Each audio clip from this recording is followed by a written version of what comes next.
Hello दोस्तों, कैसे आप एसबीआई के long term equity mutual fund में एक 3000 रुपीज़ की एसआईपी को स्टार्ट करके 68 लाख रुपीज़ से ज़्यादा कमा सकते हो। आज के इस वीडियो में हम इसी के बारे में बात करने वाले हैं और ऐसा करने के लिए आपको एनुअली रिटर्न्स कितना मिलना चाहिए और कितने सालों तक अगर आप इन्वेस्टेड रहते हो तब जाके आप 68 लाख रुपीज़ कमा पाओगे। इन सभी क्वेश्चन का आंसर आज के इस वीडियो में मैं देने की कोशिश करूँगा, तो वीडियो को एंड तक ज़रूर देखिएगा। तो सबसे पहले हम इस फंड का फंड ऑब्जेक्टिव जान लेते हैं। तो SBI long term equity mutual fund एक ईएलएसएस म्यूचुअल फंड है। ईएलएसएस यानी कि इक्विटी लिंक सेविंग स्कीम, यानी कि ये म्यूचुअल फंड में अगर आप इन्वेस्टमेंट करोगे तो आपको इनकम टैक्स में राहत मिलेगी 80C और 80D के मुताबिक।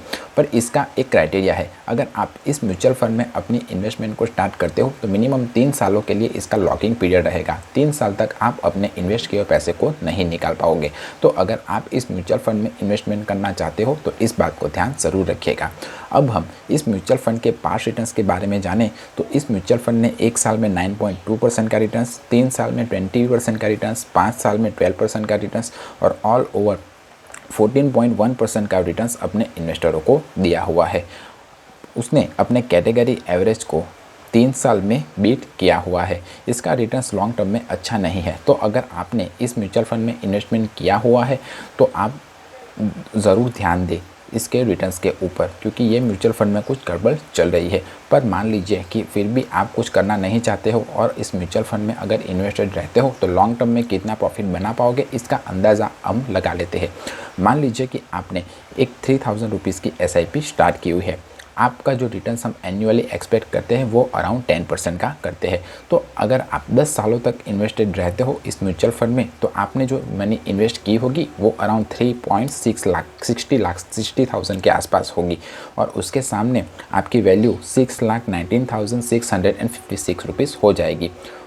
अगर आपने 20 सालों तक अपनी एसआईपी को कंटिन्यू रखा और एनुअली रिटर्न्स आपको 10% का मिलता रहा तो आपकी जो इन्वेस्टमेंट अमाउंट की वैल्यू होगी वो अराउंड 22,97,091 रुपीज़ के आसपास होगी। और फर्दर आपने 20 साल के बदले 30 साल तक अगर इस म्यूचुअल फंड में इन्वेस्टेड रहे तो आपकी जो इन्वेस्टमेंट वैल्यू होगी वो अराउंड 10,80,000 के आसपास होगी और उसके सामने आपको 68,37,976 रुपीज़ मिलने की संभावना रहेगी।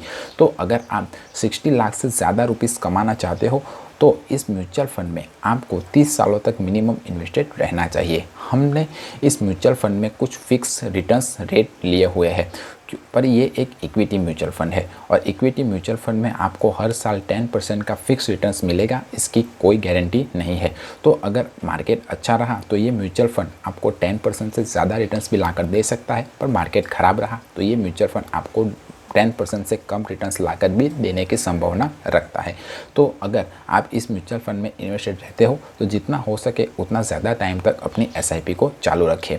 दूसरा इंपॉर्टेंट पॉइंट है इन्फ्लेशन।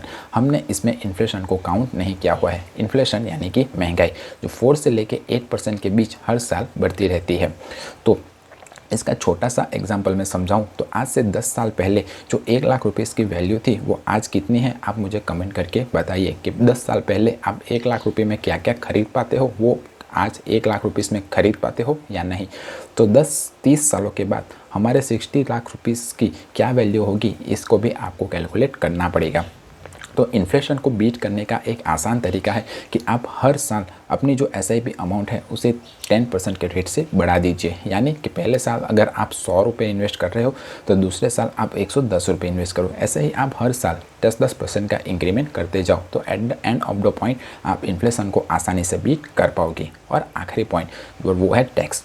अभी जो टैक्स लगता है वो short term capital gain tax 15% का और long term capital gain tax 10% का रखता है। पर 30 सालों के बाद क्या टैक्स स्लैब रहेगा उसके बारे में भी हमारा कोई अधिकार क्षेत्र नहीं है, तो हमें इसके ऊपर भी ध्यान देना पड़ेगा। तो आप कंटिन्यूसली इस म्यूचुअल फंड में अगर इन्वेस्टेड रहते हो तो at the end of the point आपको प्रॉफिट थोड़ा बहुत तो देखने को मिलेगा ही मिलेगा।